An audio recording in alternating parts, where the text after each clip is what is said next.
আমরা সব বান্ধবীরা মিলে সেদিন আমাদের বাসায় পিকনিকের আয়োজন করি। বাজার থেকে শুরু করে রান্না বান্না, খাওয়া দাওয়া সবকিছু থাকছে আজকের ভিডিওতে। সেদিন খুব আর্লি ঘুম থেকে ওঠা হয়েছে, কারণ আম্মুর বাসায় যেতে হবে মোহাম্মদপুরে, ওইখানে বাজার করতে হবে, তারপর রান্না বান্না করতে হবে, আর সবকিছুর দায়িত্ব আমার উপরে পড়েছিল। কারণ আমার বান্ধবীরা প্রত্যেকেই জব করে, আর ফ্রাইডেতে একটু ঘুমের জন্য ওরা আমাকে খুব প্যারা দিচ্ছিল যে একটু পরে ওরা আসবে। আমিও আর কিছু বলিনি, প্রথমে গিয়েছিলাম বাজার করতে। আর এটা হচ্ছে একটা সবজির হাট, থেকে সবজি খিচুড়ি রান্নার জন্য আমি শীতের সব সবজি নিয়ে নিয়েছি। আমার এমনিতে গ্রামীণ পরিবেশ অসম্ভব পছন্দের, আর এখানে এসে না গ্রামীণ একটা ভাইব পাচ্ছিলাম, আর কারণে এত শান্তি শান্তি লাগছিল। আর একদম ট্রাক ভর্তি করে সবজি এনে এখানে রাখছিল, থেকে আবার অনেক মানুষ নিচ্ছিল সাথে, আমিও। ব্যাপারটা খুবই মজার ছিল। এরপর চলে গিয়েছিলাম গরুর মাংস কেনার জন্য, আর প্রথমে ভেবেছিলাম যে হাঁস রান্না করব, তবে শুক্রবারে একদমই গ্যাস থাকে না, আর হাঁস রান্না করতে অনেক সময় লাগে। এই কারণে পরে ডিসিশন চেঞ্জ হলো। তারপর আমি অন্যান্য সদাই নিলাম। এরপর বাসার উদ্দেশ্যে রওনা দিয়ে দিয়েছি। বাসায় গিয়ে অনেক কাজ করতে হবে। যেতে যেতে আমার জুতাও ছিঁড়ে গেছে গাইস।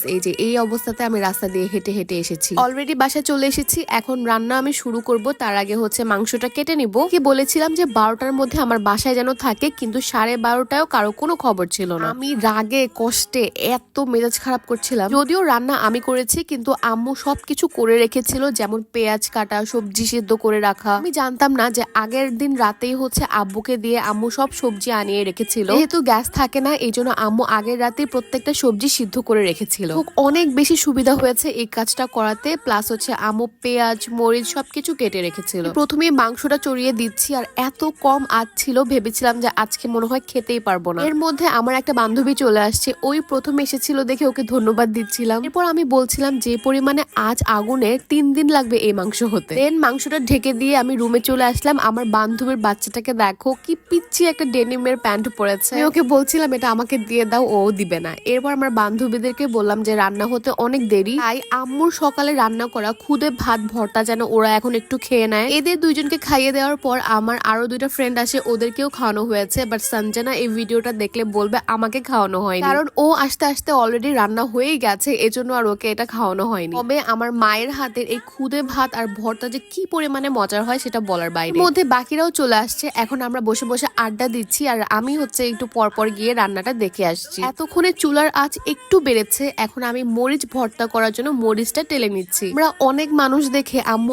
এত মরিচ দিয়েছে, কিন্তু ঝাল এত পরিমাণে হয়েছে যে আমরা খেতেও পারিনি। আমার বোনের হাত নাকি জ্বলে না, এজন্য ও মাখা শুরু করে দিয়েছে মরিচ। আর দেখো কি পরিমাণে মরিচ ব্যবহার করা হয়েছে। ওকে কাজের জন্য খোটা দিচ্ছিলাম যে একদম শেষমেশ সময় এসেছে, এখন কোনো কাজই বাকি নেই তেমন। সে আমার বান্ধবী ওর বাচ্চাকে খাওয়ানোর জন্য খাবার নিয়েছে, আর এখানে আমরা সবাই মিলে মজা করছিলাম। ও আচ্ছা, তোমাদেরকে তো আজকে আমাদের পিকনিকের মেনুটাই বলা হয়নি। আজকে সবজি খিচুড়ি করা হচ্ছে, গরুর মাংস আর 2 পদের ভর্তা। কাজ টাজ অলমোস্ট শেষ। এখন আমি শাওয়ারে যাব, আর এর আগে ওদের কি যেন বলছিলাম। সেদিন সবাইকে অনেক ঝাড়ছি আমি, কজ ওরা কোনো কাজই করেনি, সবকিছু আমারই করতে হয়েছে। তবে এত আনন্দের একটা দিন কেটেছে, আমার মনে হচ্ছে এই ভিডিওগুলো যদি আমি করে না রাখতাম, স্মৃতি থেকে এত সুন্দর একটা দিন কোনো একদিন হয়তোবা মুছে যেত। এই একটা খিচুড়ি আমরা সবাই মিলে নাড়ানাড়ি করছিলাম। আমার শাওয়ার নেওয়া শেষ, আর আমি ওদেরকে দেখাচ্ছিলাম যে কিভাবে ফোন ছাড়া নিজেরা বুমেরাং করা যায়। পর আমার এক বান্ধবীর সামনে বিয়ে,